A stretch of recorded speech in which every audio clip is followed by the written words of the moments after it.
People are making millions of dollars flipping NFTs. Take GaryVee. He made $90 million in 90 days. 90 days, I've done $91 million in revenue on my VeeFriends NFT launch. And Beeple's auction made him $69 million.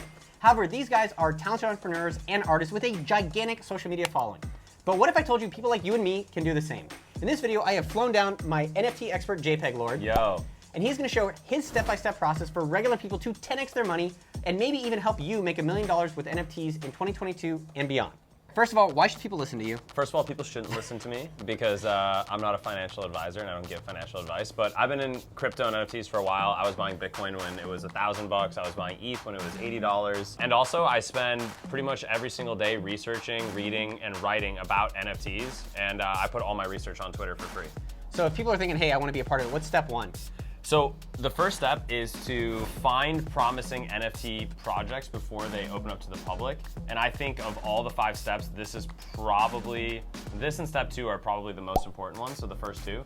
So why is this most important? The main reason why is any project that is really good is going to sell out in seconds, like right away. And so you basically need to find it before it gets super big. How do you actually find good projects? I find everything on Twitter, and I think most of people who are really into NFTs, that's where they find everything as well. So you want to just start by following a few accounts on Twitter.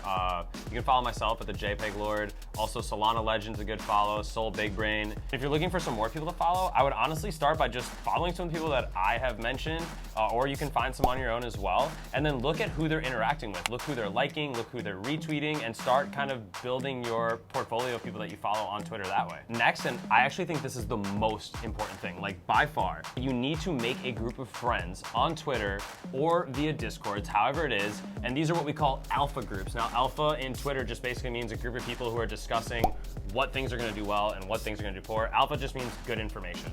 Every single day, there's 50 people in these groups who are sending projects and they're like, hey, what do you guys think of this? This was just put on my radar. I don't need to go out and spend hours on Twitter being like, is this legit or is that legit? Because I have this group that does all the research for me and I contribute to it too.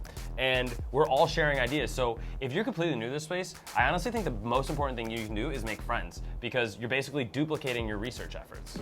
So how does someone who doesn't have connections get into an alpha group? So what I would do is pick a couple projects that are within your budget, like let's say it's less than 5 SOL, just go on like how rare.is, is, figure out some of the top 100 projects that are less than 5 SOL to enter, go into their Discords and just see what the vibes are like. Is it active? Are people talking? And then ask somebody, just be like, is this a good group? I'm new to NFTs. Like, are you guys supportive? Is this a good one? And they'll probably be like, we'd love to have you, like XYZ. And so then you join that and you kind of instantly get embedded into this community because you've paid to join it. So you found a project, like what makes a good project? Okay, so step 2 is vet every single project as if it was a company on Shark Tank. So I look at what is the utility of the project. Okay. So for example, that could be real estate or a casino, something like that. What is the utility? Is it gonna be a rev share, something like that? The next thing I look at is the team capable of pulling this off? So can I actually look up this team on LinkedIn, or are they anonymous and I don't know anything about them? Can I actually look up this team and see if they're actually going to be able to pull this off? Do they have experience building a video game? Do they have experience building a real estate company? And then the last thing I look at is any partnerships or influencers associated with it. So there's a new project launching on Solana and Shaquille O'Neal is an influencer in it. And it's like, that's actually a big deal if you think about it. So these are the types of things that I look at. One project that I recently invested in that checked all the boxes is one called Soul Flowers on Solana. This is one of my favorite NFT projects of all time.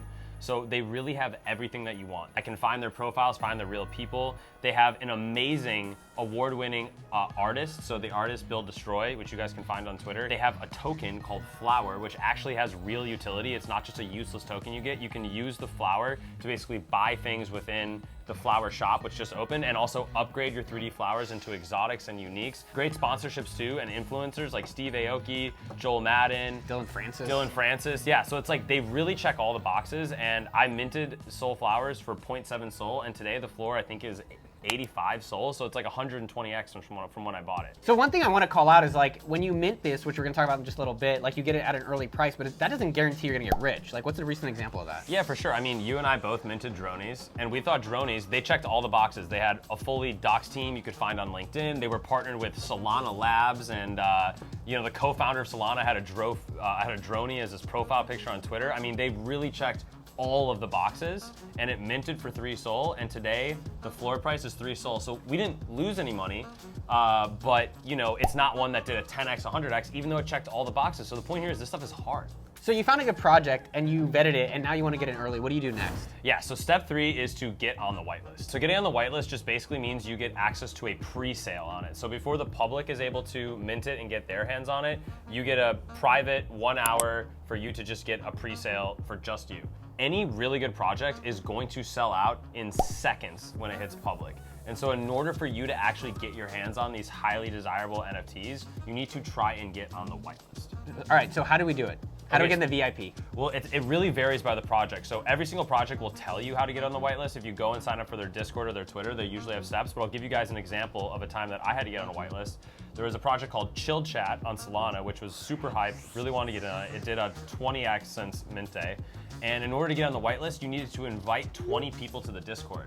So for them, it's a win-win. They're growing their marketing, they're growing their user base, and then they're rewarding people who hustle. So basically you need to hustle, and everyone's different, so it depends. And something that anybody can do is just to be super active in these communities. So for example, I have a friend who was a little bit late to Dronies and he really wanted to get on the early bird, and I was like, dude, just go in the Discord and talk all the time, answer people's questions, network with people in there.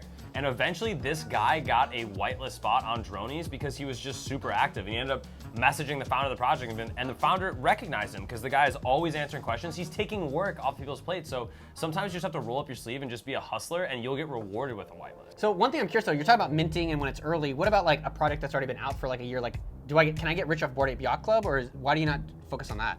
So you can get rich off Bored Ape Yacht Club, but they're not gonna have an exponential gain, right? Like a floor Bored Ape Yacht Club right now is 300,000. It's not gonna 10x and go to 3 million tomorrow. Plus a lot of the really established projects are really expensive right now. If you get a mint, you're going to get the project for the cheapest. If it's a good project, it's the cheapest it's ever gonna be. So if you want exponential returns in a short period of time, you have to mint and then sell. Now that I'm whitelisted, I'm early in a project, they're gonna hook me up. Like, what do I do next?